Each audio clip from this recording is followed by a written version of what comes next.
Բարև ձեզ, բարով եք եկել Glendale Newsroom։ Այս կարճ ֆորմատով մենք ձեզ կպատմենք Ամերիկայում կատարվող կարճ ու կարևոր նորությունները։ Մինչև սկսելը կոմենտներում գրեք, որտեղից եք հետևում մեզ։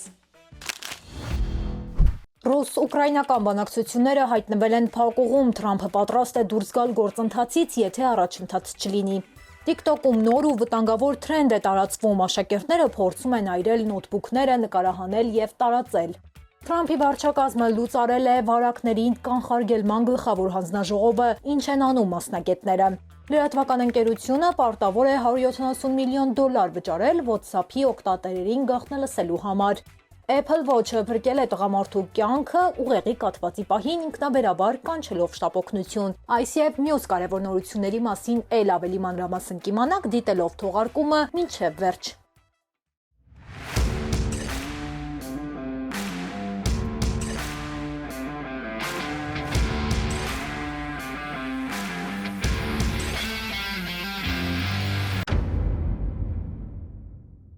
ԱՄՆ դաշնային պահուստային համակարգը հայտարարել է, որ պահպանում է հիմնական տոկոսադրույքը 4,25-ից 4,5% սահմաններում գնաճի վերահսկման նպատակով։ Սա նշանակում է, որ դաշնային պահուստը վերահսկում է այն տոկոսը, որով բանկերը փող են փոխառում միմյանցից եւ այդ տոկոսը հետագայում ազդում է սովորական քաղաքացիների ու ընկերությունների վարկերի վրա։ Երբ այս տոկոսը բարձր է, վարկերը դառնում են ավելի թանկ։ Թրամփը պահանջում է իջեցնել տոկոսադրույքները տնտեսության աճը խթանելու համար, սակայն դաշնային պահուստը դեռ սպասում է, որպեսզի տեսնի, թե տնտեսությունն ինչպես է զարգանում եւ միայն այդ դեպքում որոշում կկայացնի փոխել տոկոսադրույքը, թե ոչ։ ԱՄՆ փոխնախագահը հայտարարել է, որ ռուս-ուկրաինական խաղաղ բանակցություններում չափազանց բարձր պահանջներ է դրվում։ Նրա խոսքով Մոսկվայի առաջարկները անհամաչափ են եւ հենց դա է խոչընդոտում խաղաղ գործընթացի առաջընթացին։ Եթե Թրամփը զգա, որ բանակցությունները ձգձգվում են եւ արդյունք չեն լինում, նա պատրաստ է ընդհանրապես դուրս գալ գործընթացից։ ԱՄՆ շարունակում է շփումները Կիևի հետ հասկանալու համար, թե Ուկրաինան ինչ նախապայմաններ ունի պատերազմի ավարտի համար։ Փոխնախագահը նշել է, որ որ փուլ կլինի այն պահը, երբ Ուկրաինան եւ Ռուսաստանը սկսեն ուղիղ խոսել միմյանց հետ։ TikTok-ում տարածվում է նոր վտանգավոր թրենդ, որտեղ դպրոցականները փորձում են այրել իրենց նոթբուքները։ Աշակերտները համակարգչի ներսում գրենական պարագաներ են փորձում խցկել։ Տեսանյութերում երևում է, թե ինչպես են նրանք սարքի մեջ մտցնում մատիտներ կամ մետաղական առարկաներ, առաջացնելով ծուխ կամ փչացնելով համակարգիչը։ Դպրոցներից մեկում նման մի դեպք ստիպել է տարհանել շենքում գտնվողներին, երբ նոթբուքից սկսել է ծուխ բարձրանալ։ Սկզբում չեն հասկացել, թե ինչ է կատարվում եւ անվտանգությունից ելնելով բոլորը դուրս են եկել շենքից։ Հարգելի հետևորդներ, դպրոցները արդեն սկսել են արձագանքել այս վտանգավոր թրենդին, զգուշացնելով ծնողներին եւ աշակերտներին դրա հետևանքների մասին։ Խնդրում ենք նաեւ, որ դուք ուշադիր լինեք ձեր երեխաներին, զրուցեք նրանց հետ եւ բացատրեք, որ նման խաղերը կարող են վնասել ոչ միայն սարքավորումները, այլև իրենց եւ մյուսների անվտանգությունը։ Նոր վարչակազմի վարած քաղաքականության պատճառով ԱՄՆ վիզաների ստացումը բավականին դժվար է։ Ոմանց համար մերժվելը բախտի գործոն է, բայց մեր գործընկերները բազմիցս են ապացուցել, որ լավ պատրաստված լինելու դեպքում բախտը երկրորդական է։ Smart Assist-ի մասնագետները արդեն օգնել են հարյուրավոր ուսանողների, գործատուների եւ Հայաստանի քաղաքացիների ընտրելու վիզայի ճիշտ տեսակը, ստանալու հրավերներ ԱՄՆ-ից, կատարել անհրաժեշտ ամրագրումներ եւ նախապատրաստվել դեսպանատան հարցազրույցին։ Թիմը քայլ առ քայլ ուղղորդում է դիմորդներին, ապահովելով անհատական մոտեցում։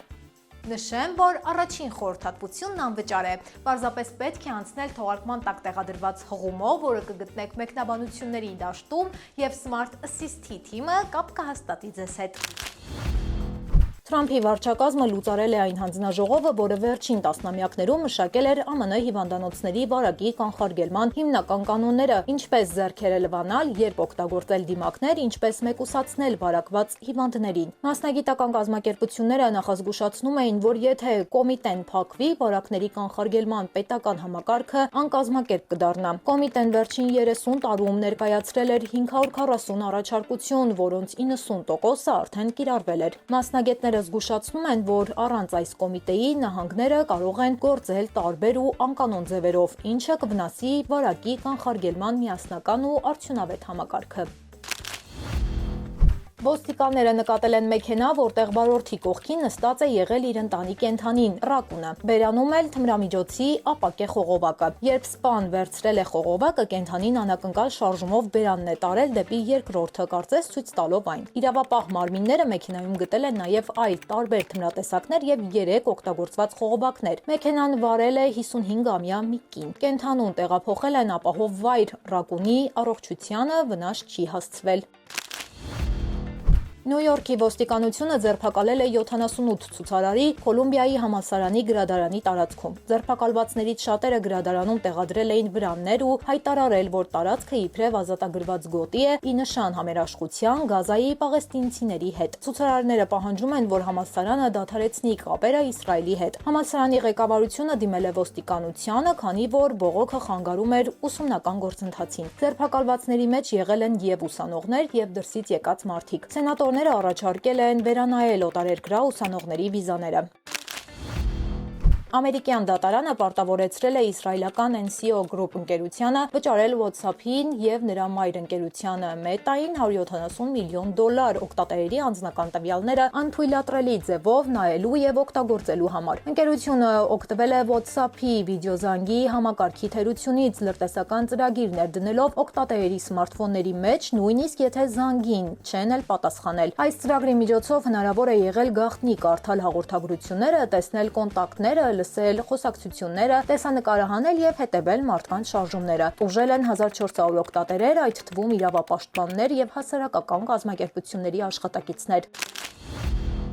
ԱՄՆ-ում Apple Watch-ը փրկել է տղամարդու կյանքը։ Նա մարզվել է իր տան բակում, երբ հանկարծ ինքնազգացողությունը վատացել է եւ ընկել։ Տղամարդը պատմել է, որ չի կարողացել շարժվել կամ խոսել։ Ժամացույցի համակարգը զգացել է, որ մարդը հանկարծակի ընկել է, հարցրել է, թե ամեն ինչ կարգին է, իսկ երբ արձագանք չի ստացել, ինքնաբերաբար գործարկել է SOS գործառույթը։ Ժամացույցը զանգել է շտապ օգնություն, փոխանցել տղամարդու կոորդինատները եւ տեղեկացրել, որ օգտագործողը ընկել է ու չի արձագանքում։ Apple Watch-ի շնորհիվ բժիշկները ճիշտ ժամանակին են հասել եւ փրկել տղամարդու կյանքը։ Տղամարդը ուղեղի կաթված էր ստացել եւ նրան այդ պահին շտապ բժշկական օգնություն էր պետք։